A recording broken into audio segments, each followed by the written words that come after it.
of sleep. In and out of sleep. Hopefully you can trust me now. I do. Yeah, you do. Yeah, I do. Good. Whole Me Too movement. Hashtag me too. Hi.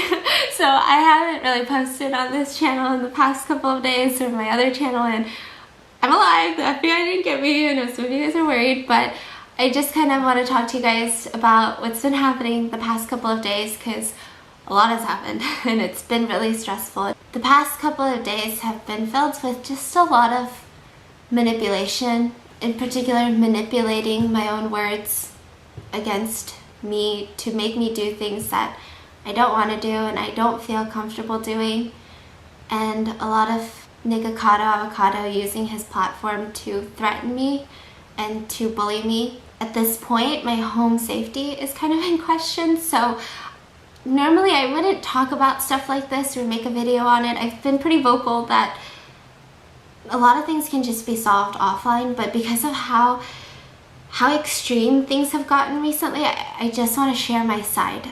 I feel like I've been manipulated by fear that I can't say no to him.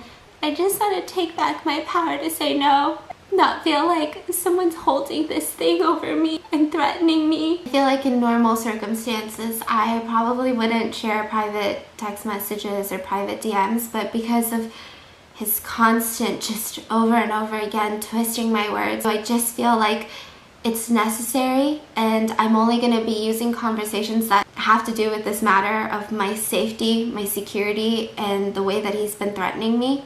Before I get started into sharing everything that's happened, I just want to read to you guys some definitions, because I feel like I didn't know what was happening to me. And I wish I had known what the true definition of these things were, because I feel like, I don't know, maybe I could have prevented it, maybe I could have stood up to him, maybe I could have said no, maybe I wouldn't have gotten this far if I knew what was happening. So mental manipulation is when people seek to exploit things that are the foundation of relationships, such as trust, understanding, and mutual respect, in order to benefit themselves in some way. And some very easy ways that you can spot manipulation in terms of emotionally and mentally is, for one, they use your words against you to make you do something you don't want to do. Two is that they don't really care for how you're feeling. Three is that they make you feel guilty or ashamed. I'm gonna leave some articles and videos in the description because those help me a lot. Maybe you might be experiencing something like it, so I'm just gonna leave those linked below. So going back to the story, I feel like the story happened a year ago,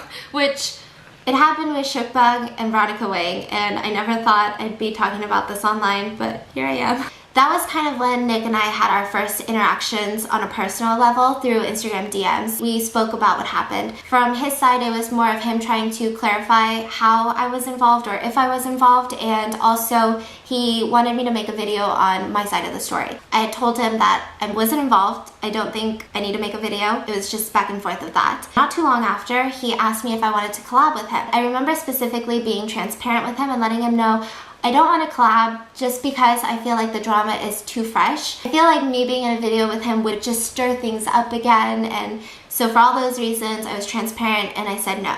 From then we still didn't really have much communication up until August. He came to Los Angeles and he had asked if I wanted to collab, and for other reasons I turned him down. Now at this point I was like, you know, I still feel like I want to meet him in person. You know, if he's in LA, I also felt like I turned down two collabs, like let's meet.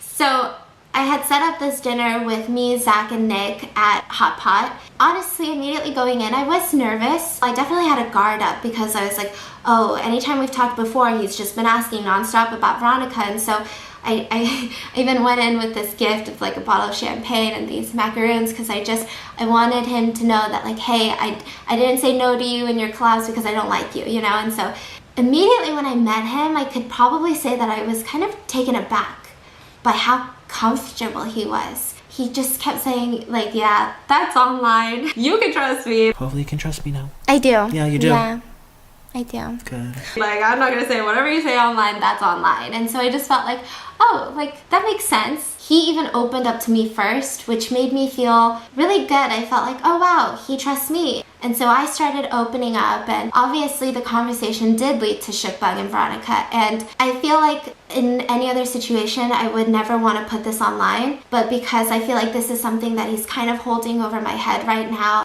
kind of twisting my words, I just want to share with you some things that I shared with him, and it has nothing to do with shukbang. And it is also another reason why I never made a video about this in the first place. Veronica and I have a very interesting relationship. She mentioned me in a video when I was so small, and she gave me a shout out, so that's kind of where our relationship started. And I just remember feeling like, oh my gosh, she gave me a shout out, and I just replayed that part where she said my name over and over again. I was like, oh my gosh. And she was always so encouraging. She always told me, you know, you're doing amazing, like, don't give up, like, you're doing great, sweetie. I'm just kidding. And even though all that happened, when we first met in LA, when we filmed all of our collabs, that was the first time we met in person. And I could say that we have very different personalities. We have, let me tell you, so the things I told him, because I feel like I don't want them to get twisted, but she was dyeing her hair pink at the time. And that pink hair almost killed me. That pink hair almost killed me. I was driving around town, like, we were picking up hair dye. She canceled on a video because she wanted to dye her hair again. It was a lot. And these are things that